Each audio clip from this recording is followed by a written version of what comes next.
आज आपको दिखा रहे हैं राज्योत्सव 2024। चलिए हम आपको दिखाते हैं मिनी स्टेडियम में राज्योत्सव, सरकारी स्टॉल और सांस्कृतिक कार्यक्रम। जय। नारी वंदन अभिनंदन के लिए इन्होंने खूब काम किया, खूब कविताएं लिखी। इनका अच्छा नाम है। सेंट जेवियर स्कूल में पढ़ाती हैं, अंग्रेजी स्कूल में पढ़ाकर हिंदी में कविता लिखती हैं, ये बड़ी बात है। और पहली बार आई हैं, और महासमुंद में जिन पहली बार आते वो मुंह दिखोनी में कितना ताली बजा सकते, एक बार बजा के बताओ। बारी लगाओ, सारे अत्थर मोर पर नहीं बजा रहे। जानदार मारो कहीं लगे वही। महासमुंद के मन सुधर नहीं सके। सियान भी हो जाते तो वो बोलर लिखे। मैं आपको सही बात बताता हूँ सर, यहाँ जितने बैठे हैं पहले रो में, मैं आपको नहीं शामिल कर रहा हूँ, जो मेरे लोग हैं, जो मेरे श्रोता रहे हैं पुराने, इनमें आधे से ज़्यादा मेरे को दुबई, बैंकॉक, पटाया या फुकेट में मिलते हैं। आप बोले तो मैं नाम भी ले सकता हूँ, क्योंकि ये घर में चारों धाम जा रहे हैं बोल के दुबई जाने वाले जैन लोग बैठे, और जितने बैल जाते हैं गोलहर बन के आता। मैं आपको सबको जानता हूँ, पोल नहीं खुलता, आपके घर में झगड़ा नहीं करवाना है मेरे, लेकिन सबको जानता हूँ, आपकी करतूत भी जानता हूँ, लेकिन आप खुद दिल के आते हैं, मन में बसे हो, इसलिए आते हैं। मुंबई में कविता पढ़ रहे थे भाई साहब, ऐसी सामने में बड़े लोग बैठे थे, कोई ताली न बजाए। हम बोले यार तुम लोग ताली नहीं बजाते, कुर्सी में बैठे हो ताली बजाओ। बोले हम क्यों बजाए, अमीर हैं, आदमी रखे हैं पीछे, वो बजाएंगे। बोले यार तुम लोग हंसते भी नहीं हो। बोले क्यों हंसे, आदमी रखे पीछे, वो हंसेंगे। 2 साल बाद उसकी शादी हो गई। मैंने कहा भी है कि आदमी रखे। तो महासमुंद के लोगों, इतने पैसे वाले मत बनना कि हंसने और ताली बजाने के लिए आदमी रखने की जरूरत है। एक बार दोनों हाथ उठाकर ताली बजाए, उत्सव को महोत्सव में बदले। पहले कवि को बुलाता हूँ जो कवर्धा से हमारे भी जाए, अभिषेक पांडे, वो आए और एक बार जोरदार तालियां। बहुत खूबसूरत आयोजन है और बहुत अद्भुत कवि सम्मेलन चल रहा है। आज लगभग पूरे राज्य में जश्न सा माहौल है, और मैं आप सबको छत्तीसगढ़ के 24 साल पूरे होने की शुभकामनाएं देता हूं। और हम लोग इस राज्य में पूरे अन्य राज्यों की अपेक्षा ज्यादा खुशहाली से जी रहे हैं।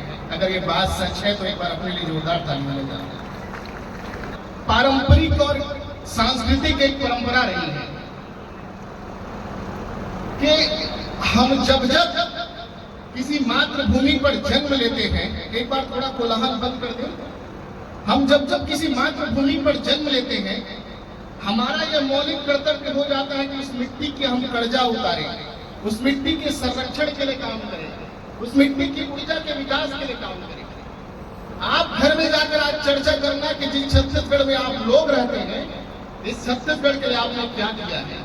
अगर नहीं किया है तो आज विचार करना कि कम से कम अपने 70, 80 साल, 90 साल के जीवन में एक ऐसा काम करके छत्तीसगढ़ को छोड़कर जाना, ताकि आपके मरने के बाद लोग आपको याद रखें कि छत्तीसगढ़ के काम उन्होंने किया।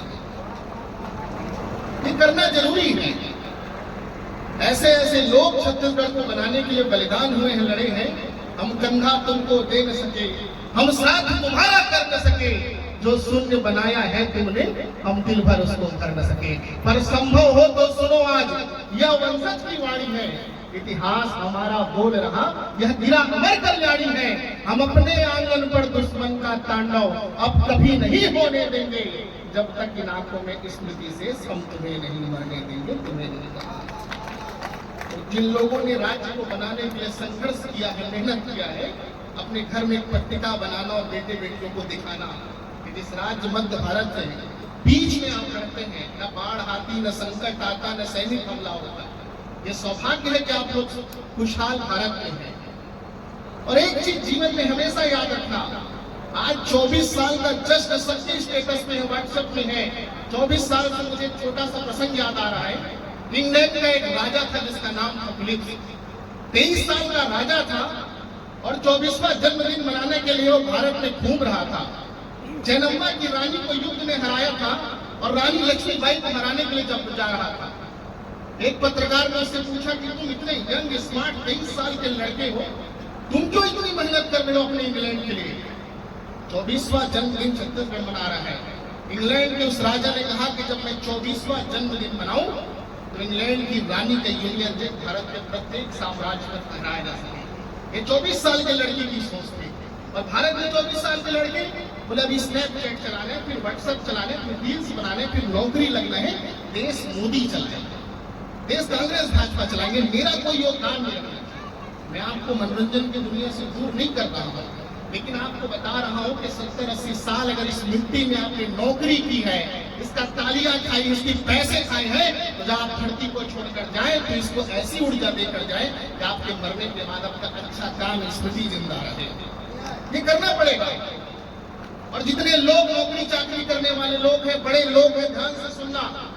महाभारत में एक प्रसंग आता है, अभिमन्यु को युद्ध लड़ने के लिए जाना था। जब अभिमन्यु युद्ध लड़ने के लिए जा रहे थे, सबको क्रमशः उन्होंने प्रणाम किया। राजनीति में जो लोग हैं, धनवान लोग हैं, ध्यान से सुनना। जब उन्हें भीम का प्रणाम किया, अर्जुन का प्रणाम किया, युधिष्ठिर का प्रणाम किया, सबने कहा विजयी भव, विजयी भव। जब उन्होंने कान्हा का प्रणाम किया, भगवान कृष्ण का प्रणाम किया, तो भगवान कृष्ण ने कहा कि यशस्वी भव।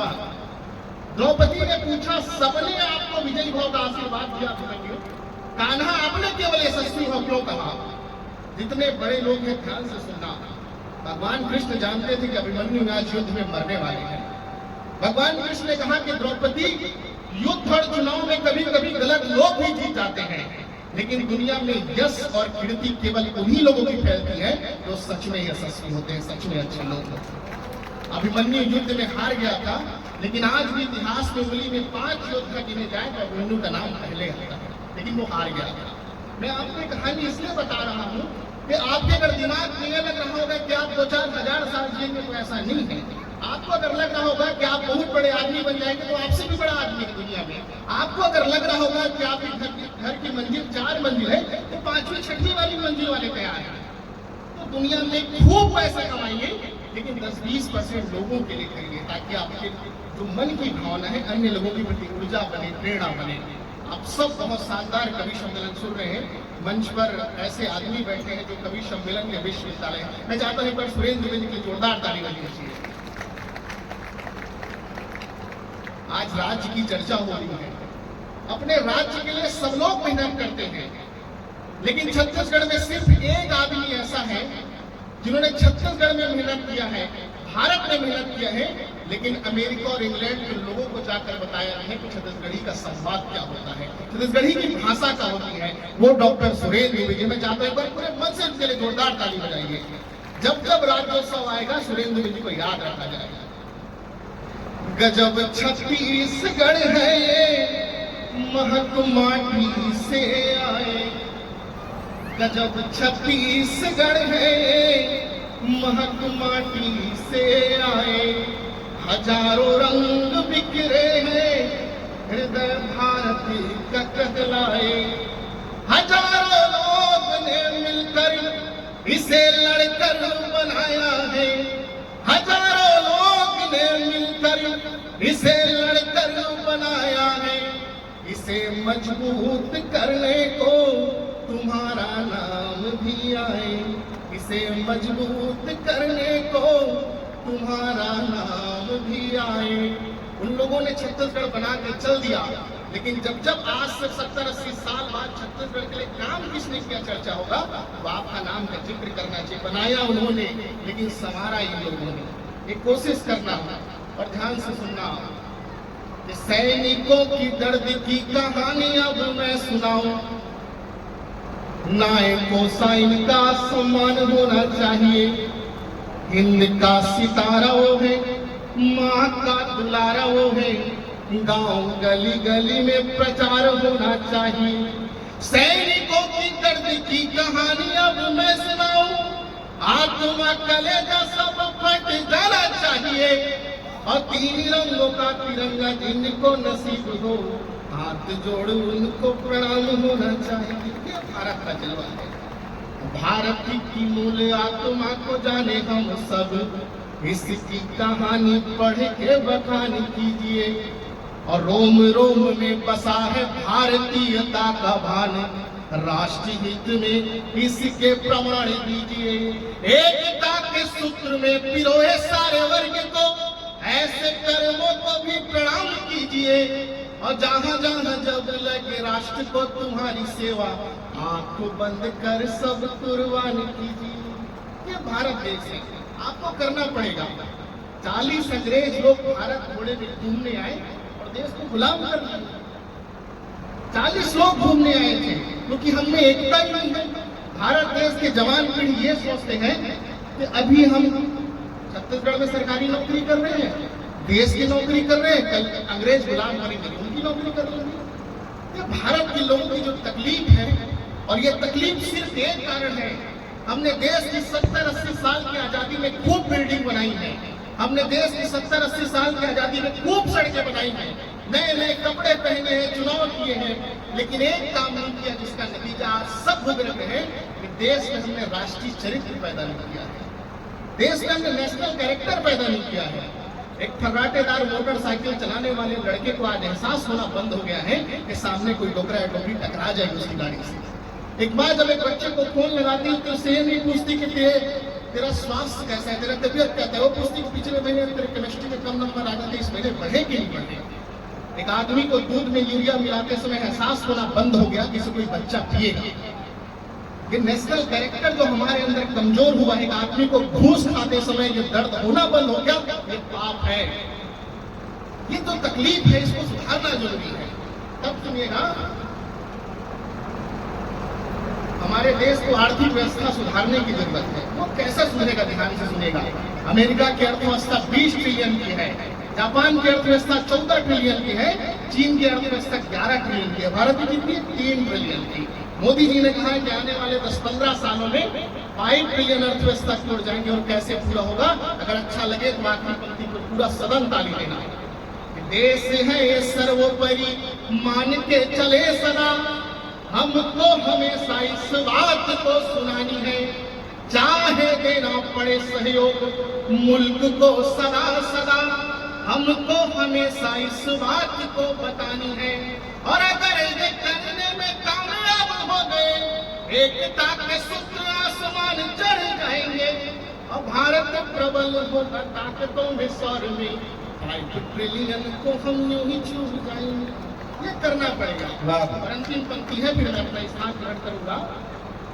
नील गगन सा नीला अंबर, सूर्य चंद्रमा देते संबल, कश्मीर से लेके कन्याकुमारी, भारत में देवी सब नारी, कितना सुंदर परिवेश है, इतना सुंदर मेरा देश है। राम यहीं तो जन्म लिए थे, कृष्ण यहीं तो रास रचे थे, विवेकानंदों की वाणी गूंज रहा है विश्व गगन में, अब्दुल कलाम का भेष है, इतना सुंदर मेरा देश है। संस्कारों की गौरव गाथा लड़ लड़ के मंजिल हमने पाई, देशभक्त का उत्सव यही है, हमको जाना अभी शेष है, इतना सुंदर मेरा देश है। आप सबको बहुत बहुत धन्यवाद। डॉक्टर सुरेश जी को सुनना है अभी। और सुबह सुबह पानी भरने के लिए जाना, पानी की धाराओं के साथ फिल्मी गीतों को गुनगुनाना, दफ्तर में बैठ के यही सोचते रहना, काश उस घर में ना जाना पड़े जहां माँ खांसती मिले और मैं दवाई लेना भूल जाऊं। बच्चों के टिंटे खिलौनों को कितने बार जोड़ पाऊंगा, बीवी की फटी साड़ियों से आते हैं सपने, आखिर वही है तो अपने। ऐ जिंदगी हर दिन बोझ है और हर दिन उधार है, पर तुझ जैसे भी मुझे तुझसे प्यार है। मुझे आप सबका बहुत बहुत पांडे, ताली बजाओ, नहीं दोबारा बुला दूंगा, नहीं बजाओगे तो दोबारा बुलाऊंगा, फिर सोच लो। बहुत बढ़िया उन्होंने काव्य पाठ किया। आज हम अपने कुल के सबसे बड़े कवि जिनको हम प्रणाम करते हैं, स्वर्गीय अटल बिहारी वाजपेयी जी, जिन्होंने छत्तीसगढ़ राज्य बनाया। जिनके बनाए हुए राज्य का आज राज्योत्सव हो रहा है। इसलिए सबसे पहले मैं अपने बिरादरी के अपने पुरोधा महाकवि अटल बिहारी वाजपेयी जी को प्रणाम करता हूँ। हिंदुस्तान को विश्व में ऐसा स्थान देने वाले, पहले हम अमेरिका जाते थे तो बड़े बड़े अखबार, न्यूयॉर्क टाइम्स वगैरह में छोटे छोटे समाचार होते थे कि भारत के प्रधानमंत्री आज न्यूयॉर्क आएंगे। अभी हम गए, जब मोदी जी का भी कुछ दिन बाद जाना हुआ, पूरे एक पेज में था कि भारत के प्रधानमंत्री बाहर आ रहे हैं, यूएस आ रहे हैं, न्यूयॉर्क आ रहे हैं। ऐसे नरेंद्र मोदी जी को मेरा प्रणाम है। विष्णुदेव साय जी जो हमारे छत्तीसगढ़ के मुख्यमंत्री हैं, सहज, सरल, सुलभ, हर किस्म से सक्रिय और एक किसान परिवार से जिनका संबंध है, ऐसे विष्णुदेव साय जी और दयालदास जी बघेल, अभी थोड़ी देर पहले उन्होंने हमको सम्मान भी प्रदान किया। वो मेरे ही क्षेत्र के हैं, बेमेतरा मेरा है, मेरी जन्मभूमि, कर्मभूमि है, वो पूरा के हैं। बहुत पहले से मैं उनको जानता हूँ। जब छत्तीसगढ़ शासन में मैं छत्तीसगढ़ राजभाषा आयोग का सचिव था तो वो संस्कृति मंत्री भी रहे। 10 वर्ष तक मैंने उस पद को संभाला और आज राज्योत्सव में आपके बीच हूँ। सन 2018 में मैं रिटायर हुआ। अब एक्सटेंशन तो मिलना नहीं था और लेना भी नहीं था। एक को पकड़ा, मैं बोला यार कोई नौकरी दिला दे। बोले मेरा पोल्ट्री फार्म है, उसमें चले जाइए, 400 मुर्गी हैं, 800 अंडा होना चाहिए। अगर 400 मुर्गी 800 अंडा नहीं देगी तो आपको नौकरी से निकाल दूंगा। सब मैं मुर्गियों को इकट्ठा किया। बैठिए कलेक्टर साहब। कलेक्टर साहब आपका अभिवादन करता हूँ। जा रहे हैं, बहुत अच्छा है। जितनी देर आपने हमको सुना, हम आपके आभारी हैं बहुत बहुत। अच्छा, बिल्कुल बिल्कुल, आइए आइए, स्वागत है। उधर भी कुछ है, फिर इधर भी कुछ है, आइए आप। जितनी देर आप रहे, बहुत अभिवादन आपका, बहुत अभिवादन। तो 400 मुर्गी है, 800 अंडा देना चाहिए। सब मुर्गी ने कहीं इकट्ठा करें शाम के, कल सब 2-2 अंडा देगी। और जो मुर्गी 2 अंडा नहीं देगी, चिकन काट के चिकन बना दूंगा। दूसरा दिन सब मुर्गी 2-2 अंडा, 2-2 अंडा। एक मुर्गी 1 अंडा दे रहे हैं। मैं बोल अब बात समझ में नहीं आए। बोले ना 2 अंडा देना है।